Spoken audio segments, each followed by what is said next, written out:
औज़ु बिल्लाहि मिनश शैतानिर रजीम बिस्मिल्लाहिर रहमानिर रहीम। ये एक सजदा जिसे तू गिरां समझता है, ये एक सजदा जिसे तू गिरां समझता है, हजार सजदे से देता है आदमी को नजात, हजार सजदे से देता है आदमी को नजात। अल्लामा इकबाल रहमतुल्लाह अलैह। अजीज तलबा व तालिबात, अस्सलामु अलैकुम। आज मोरख 6 जुलाई 2020 ईस्वी को मैं आपके सामने हिस्से शायरी में एक और मौजू रुबाई लेकर हाजिर हुआ हूं। मुझे उम्मीद है कि आप गौर से सुनने और समझने की कोशिश करेंगे। जहां तक रुबाई का ताल्लुक है, रुबाई रुबा से मुश्तक है जिसके माने चार चार के, यानी रुबाई चार चार मिसरों वाली नज्म होती है। इसका पहला, दूसरा और चौथा मिसरा हम काफिया होता है और तीसरा मिसरा हम काफिया नहीं होता है। अगर किसी रुबाई में तीसरा मिसरा हम काफिया हो तो कोई हरज नहीं। तो मैं आपके सामने एक मिसाल पेश करता हूं। रुबाई इस तरह से है: खामोश न रह वरना कयामत होगी, खामोश न रह वरना कयामत होगी, जो आज खिलिश है कल अदावत होगी, जो आज खिलिश है कल अदावत होगी। शिकवे तो अमानत हैं तेरे यारों के, शिकवे तो अमानत हैं तेरे यारों के, उन तक नहीं पहुंचे तो खयानत होगी।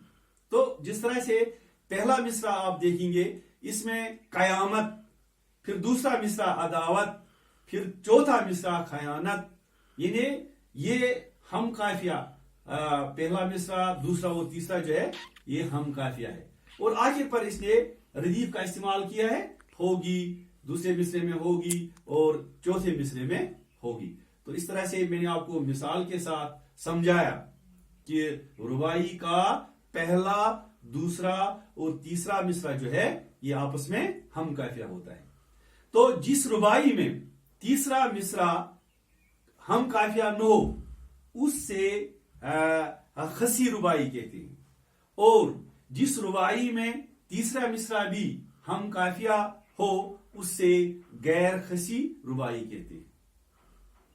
रुबाई को मुख्तलिफ जबानों में मुख्तलिफ नामों से पुकारा जाता है। फारसी में इसे दो बेती, हिंदी में चार चरण, पश्तो में चौपाई और अंग्रेजी जुबान में इससे कवाटरन कहते हैं। रुबाई के पहले शेर को मतला नहीं कहते हैं बल्कि मिसरा ही कहते हैं। रुबाई के लिए काफिया और बहर का होना जरूरी है। शायर तीसरे मिसरे में अपना तखल्लुस लाता है या अपना तखल्लुस इस्तेमाल करता है।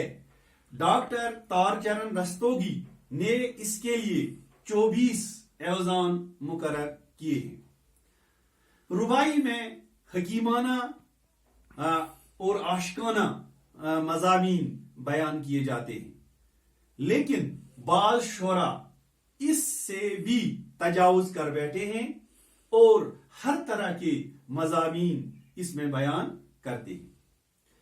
यानी फलसफियाना बातें, इखलाक और तालीम और तरबियत के मौजू इसमें शामिल किए जाते हैं, क्योंकि बाज लोगों का ख्याल है कि रुबाई अरब से आई है और ईरान वालों ने इससे अरब वालों से मुस्तार लिया।